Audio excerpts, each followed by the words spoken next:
What is up, Panther Nation? I know, I've heard the cries of despair from fans. We're so bad. Fire Mike Shula. We're going 0-16. Mathematically impossible, but I understand the sentiment. The truth of the matter is, we had a dreadful outing against our oh-so-favorite bounty hunters. Among other things, it came down to a lack of offensive execution, the loss of our two biggest targets, literally, and a masterful performance from a first-ballot Hall of Famer who happens to know us pretty well. To those saying our season is over and calling for a complete overhaul, well, I think the ghost of Aaron Rodgers says it best. R-E-L-A.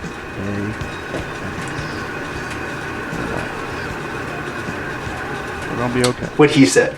It's a long season, and there are just so many variables that determine how a game can go. It's not black or white. It never is.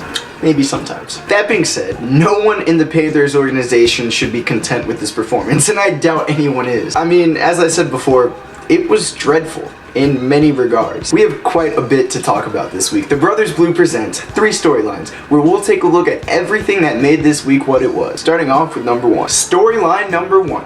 Inconsistency on many sides. Some of the biggest wounds we came out of Sunday with were self-inflicted, starting with left tackle and part-time invisible man Matt Khalil. The free agent acquisition has been largely inconsistent thus far, but he really highlighted his shortcomings on Sunday. Most notably when we were poised for a touchdown on the first drive of the game. He decided, rather than blocking Pro Bowl defensive end Jordan Cameron, he'd check out how guard Andrew Norwell was doing. Turns out he wasn't doing great. Jordan, I might add, usually lines up against the right tackle. He was literally put on the right side of the defensive line specifically to match up against Khalil because the Saints needed a stop and knew where to go. If that doesn't perfectly illustrate Matt Khalil's performance so far, I don't know what will.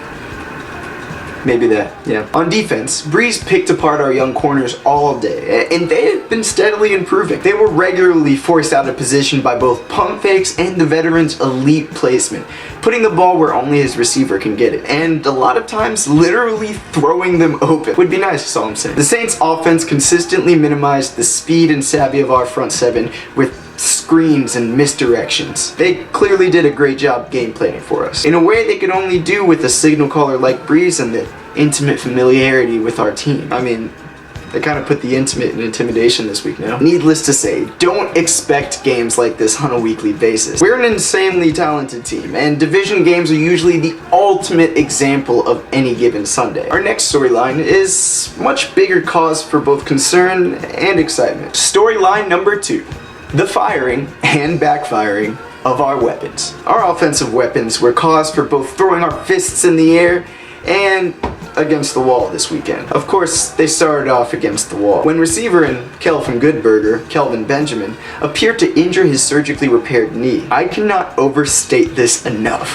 We avoided a major catastrophe when it turned out his ACL remained intact. I'm talking DEFCON 1. This is not a drill. An offense without Greg Olsen or Kelvin Benjamin is a scary thought. We'd have to fundamentally change our passing game, and change isn't always Shula's strong suit. Luckily, we survived the scare, for now. But a scarier thought lies amongst our most valuable players. Obviously, Super Cam hasn't been so super since his shoulder was surgically repaired. We knew he was going to be rusty, and he has been. But the alarming part is, Newton seems to be regressing each week, not the other way around. And while he has been terribly inaccurate, a lot of Cam's mistakes have been in his decision making. Certainly all 3 interceptions were a direct result of his reoccurring mental mistakes. If we're gonna have a successful season, a poised and accurate Cam is ingredient number 1. Number 2 is lots and lots of hot wings. True story. Though as frustrating as some of our weapons were, the emergence of Christian McCaffrey and Curtis Samuel may have been our silver lining. I don't know if you realize this yet, but